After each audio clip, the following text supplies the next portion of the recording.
सबको जय मसीह की।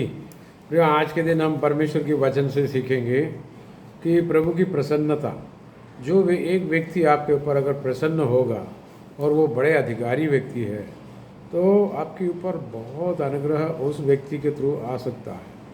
तो बता रहे कि परमेश्वर हम पर प्रसन्न हुए यीशु मसीह की मृत्यु के कारण। तो प्रसन्नता हमारे जीवन में आ गया तो क्या क्या चेंजेस आता है देखते हैं।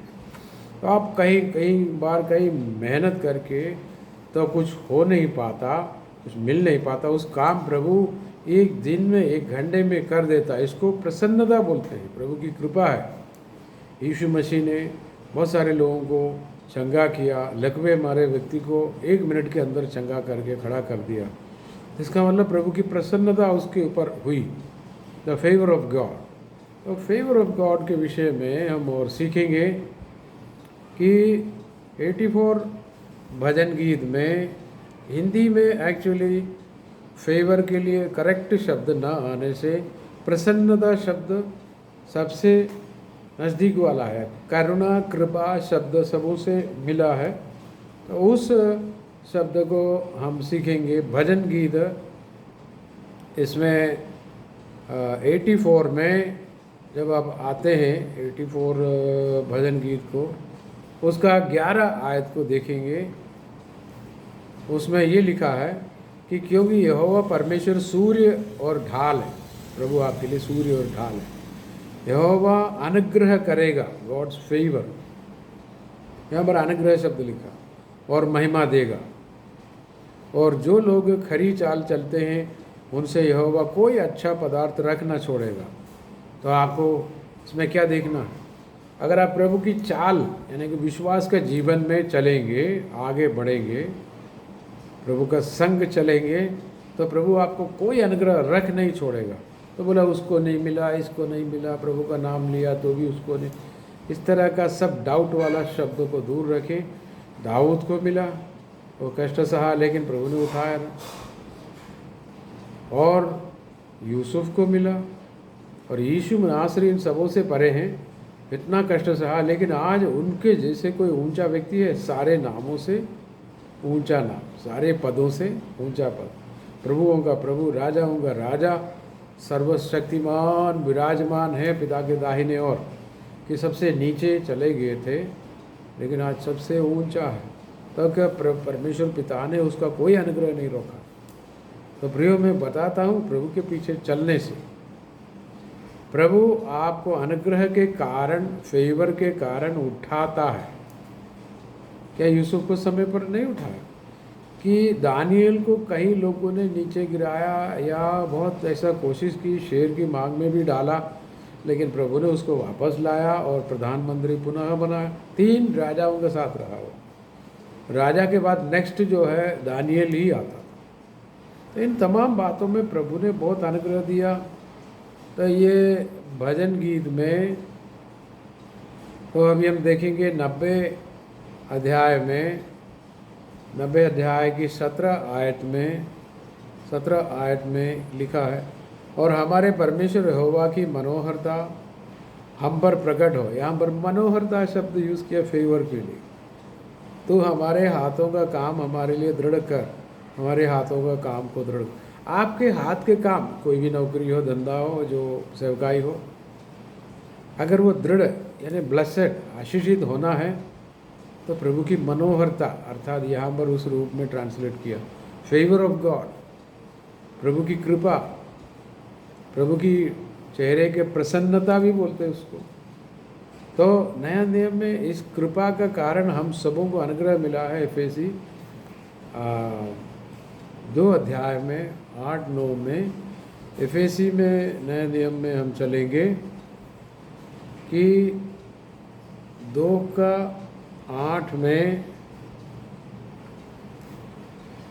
लिखा, 3 बातों के बारे में लिखा, क्योंकि विश्वास के द्वारा अनुग्रह ही से तुम्हारा उद्धार हुआ है, और यह तुम्हारी ओर से नहीं वरन परमेश्वर का दान है ना, ना कर्मों के कारण, ऐसा ना हो कि कोई घमंड करे। देखो, प्रभु ने कृपा, अपनी दया के कारण, अपनी फेवर के कारण, अपने अनुग्रह के कारण आपको ये सब दिया। क्या क्या दिया? विश्वास भी दिया, तो आपको घमंड करने के लिए कि मेरा विश्वास है। हाँ, आपका विश्वास कैसे बना? वचन सुनने से।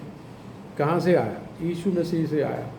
परमेश्वर ने आपको विश्वास दिया, उद्धार दिया और कृपा भी दिया, सब उसी का है।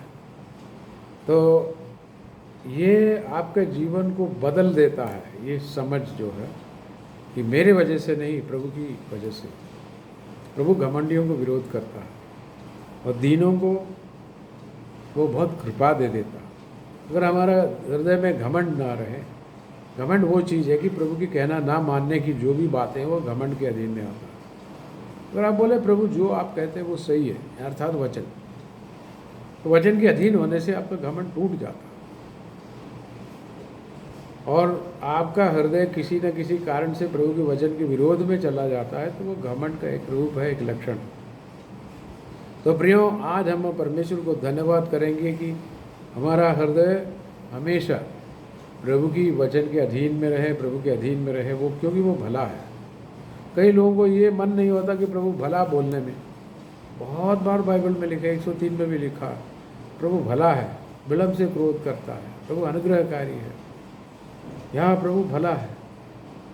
और भी हम इसमें देखेंगे कि भजन गीत 119 में, भजन गीत में हम चलेंगे, 119 में चलेंगे, उसका 58 में आयत अपन चेक करते हैं। 58 में ये लिखा है, मैंने पूरे मन से तुझे मनाया, इसलिए अपने वचन के अनुसार मुझ पर अनुग्रह कर। इधर भी अनुग्रह शब्द, फेवर करो। लेकिन ये फेवर का मतलब ये नहीं कि परमेश्वर पक्षपात करता, नहीं। जो कोई उस पर विश्वास करके उसके ऊपर भरोसा रखते हैं, उन सबके ऊपर वो फेवर दे देता। अगर कुछ लोगों को दे देता, कुछ लोगों को नहीं देता, तो वो पक्षपात हो जाता। रोमी 2 अध्याय 11 में लिखा, परमेश्वर पक्षपात नहीं करता। जो कोई आए, प्रभु ने कहीं बार, जो कोई विश्वास करे, इस पहाड़ से कहे कि तो उधर से उखड़ जा। उसमें ये नहीं बोला कि कुछ लोग कहे, कोई पढ़े लिखे लोग करे, पैसा वाला कहे, ऐसा प्रभु ने कोई कंडीशन नहीं। ये भी नहीं कहा कि यहूदी लोग कहे, गैर यहूदी मत कहे ना। नया नियम में सबके लिए दरवाज़ा खोला। जो कोई यीशु पर विश्वास करते कहे, इस पहाड़ को बोलो कि इधर से सरक जा, समुंदर में जा पड़ा, तो ये वचन आपके लिए, आपके ऊपर प्रभु उतना फेवर करता जितना उनके चेलों पर या दाऊद पर, जिसके ऊपर किया था, पौलुस के ऊपर किया। प्रभु ने ये कहा कि तेरी सब परेशानी में मेरी कृपा पर्याप्त है। पतरस भी बोलते, प्रभु की कृपा के अधीन में रहो, समय आने पर वो तुझे उठाएगा, लिफ्ट करता है, प्रमोशन दे देता है। प्रमोशन ना तो पश्चिम से ना पूरब से आता है। God want to promote you, प्रभु आपको प्रमोट करना चाहता है। क्यों? क्योंकि उसी से उसकी महिमा होती है। कुछ लोग प्रभु की प्रमोशन को अपनी ये घमंड की कारण बता के वो समझते हैं कि मैं कुछ हूँ, तो उसके अनुग्रह को, अपने आप को वंचित कर देते हैं। तो प्रियो, प्रभु आपको जब उठाते हैं, लिफ्ट करते हैं, कुछ देते हैं, तो धन्यवाद करो, विनम्र रहो। विनम्रता अनुग्रह का कारण बनता है। विनम्र लोग ज़मीन के अधिकारी होता है। किसने कहा? यीशु ने कहा। मत्ती 5 में वो पहाड़ी प्रदेश के बीच में प्रभु कह रहा है कि विनम्र लोग ज़मीन की मालिक होंगे, अधिकारी होंगे ज़मीन की। स्वर्ग की बात बाद में, यहाँ पहले इधर भी अधिकारी बनाता प्रभु। प्रभु के लिए सब कुछ संभव है। जब आपके पास ज़मीन नहीं है, कुछ भी नहीं है, तो ये प्रार्थना करो, प्रभु विनम्र लोगों को तो ज़मीन के अधिकारी बनाता है, मालिक बनाता है। तो वो विनम्रता मुझ में आए, मुझे फेवर मिले। तो बहुत सारी समस्याओं को हल करने के लिए प्रभु हमारा साथ है। प्रभु चंगा करता। कुछ लोगों में विनम्रता ज़रा भी नहीं होता, विश्वासी होने के बावजूद भी सब कुछ अपना समझते हैं कि मैंने किया, मैंने किया। It's not right. प्रभु घमंडियों को विरोध करता, और प्रभु के विरोध में खड़े रहना किसी के लिए भला नहीं है, चाहे विश्वासी हो चाहे अविश्वासी हो। और नीति वचन 8 का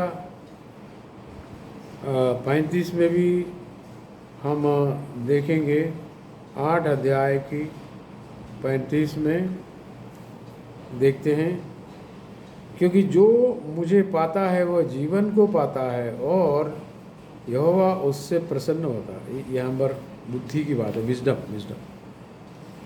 बोला कि विजडम प्रभु से ही मिलता है, विजडम को पालो, और फिर वो विजडम खुद ही बोलता है। इसलिए पवित्र आत्मा का सामर्थ्य उसमें है। विजडम, जो मुझे जो पाता है वो प्रभु की प्रसन्नता पाता है। तो प्रभु की प्रसन्नता कैसे मिलता? घमंड ना होने से, प्रभु की बुद्धि पाने से, अर्थात वचन को। तो आपके जीवन में परमेश्वर की अनुग्रह बहुत आय से आ रहा।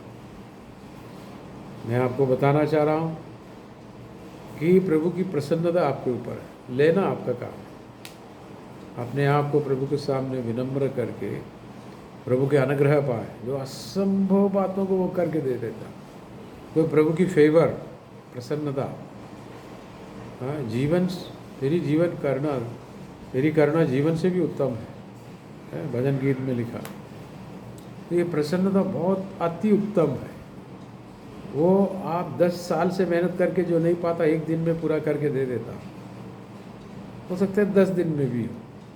10 साल का काम 10 दिन में भी करके मिला तो क्या हुआ, कितना अच्छी बात है। जो आपसे, आपके जो मेहनत से जो नहीं मिलता था, एक ही दिन में या 10 दिन में, जो ये छोटे टाइम में प्रभु करके दे सकता है।